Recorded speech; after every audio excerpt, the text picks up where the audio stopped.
Today, I want to talk to you about how to create urgency in your emails, or what we call FOMO, fear of missing out. So, a lot of times, what happens is we're writing to our emails, to our list. We're writing these great emails. We are giving great content, but we never actually create any kind of scarcity. And so, that's one of the things you want to do when you are writing your emails. You actually want them to take action. Without action, you're doing it for free. And so what you want to do is you want to create a fear of missing out. And so one of the things, caveats I want to say before we go into different ways of doing that is you never want to lie. Please don't lie or make things up. So that's one of the things that you want to make sure that whatever you're saying is true. So if you're not going to do that, then don't use these at all, because that's one of the things you want to use it ethically as well. So that's part of all of these things that we talk about is you can use these things for ethical reasons or unethical reasons. So we definitely want to use it for ethical reasons. But let's talk about different ones that we can generate some sort of urgency when it comes to our emails. And the first of all is time sensitive language. So something like, for a limited time, today only, last chance, final hours, essentially, or even have like a countdown timer in the email itself that is counting down and it's a very short amount of time. The idea behind it is get people to act right away. And so a lot of times when you're doing like a launch or something like that over email, your biggest sales come in the beginning that are super excited and at the very end. And a lot of times it's over 50%, sometimes as much as 80% of your sales will come at the very final day of something that you're promoting.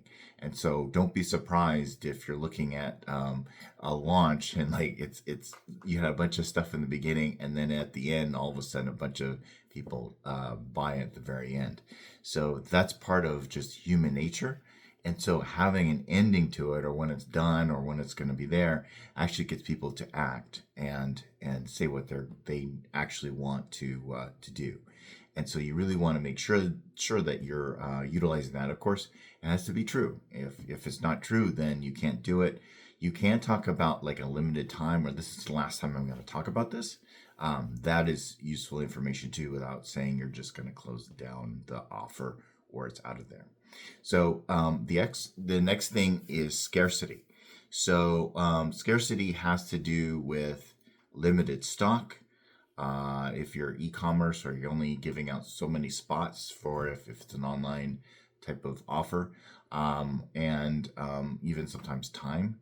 And so those are the things that it's like, okay, if there's only a little bit of this left, you have to do this right now. So it's like only so many spots left. Or you're doing an event or something like that. So many tickets are left for this event, whether it's online or offline.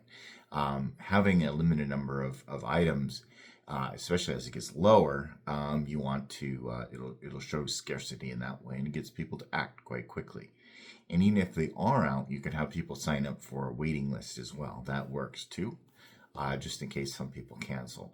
But something that is in short supply or limited supply, say you're doing a special sale for the first 10 people that buy. That's a way of creating a scarcity that is only certain special bonuses for the people that buy right away.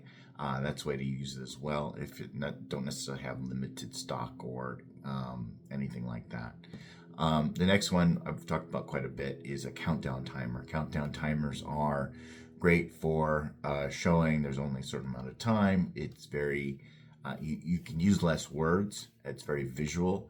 And so it's like, yeah, they can see it in your email that is there. There's clock stuff that you can add into an email very easily. Just search on the web for countdown timers, and they're usually free. And that's a really great way of having that there. The next thing is showing customer testimonials or social proof.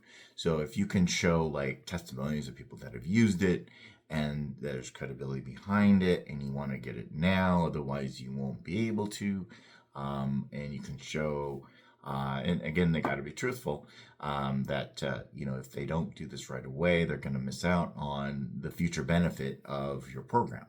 And so that's a great way of getting people to, one is to believe what you're saying. And two, it's to get more people to act right away because they can see what someone else has that has no tie to you, telling you what they got out of it. And that's a huge, that's almost like two things in one when it comes to fear of missing out and also what they get from it. And of course, you want to do clear calls to actions. Many of my videos talk about this, is that you have to be clear what they need to do in order to buy from you or go here or learn more. Make sure it's very clear what they need to do, and don't clutter it up with a bunch of other things. You want to make sure it's very clear and straightforward. So that's what you want to do. And then you can do like exclusive offers just to your email list, saying, hey, if you use this code at checkout, you get this X bonus or maybe a discount. You can choose whatever it is, but it just gives you an idea that, wow, I'm on this list, and I got, just being on the list gets me an extra perk that people that weren't don't. And so those are things that you can do in order to create scarcity in your emails and have really good success with it. So hopefully this has been helpful, and talk soon.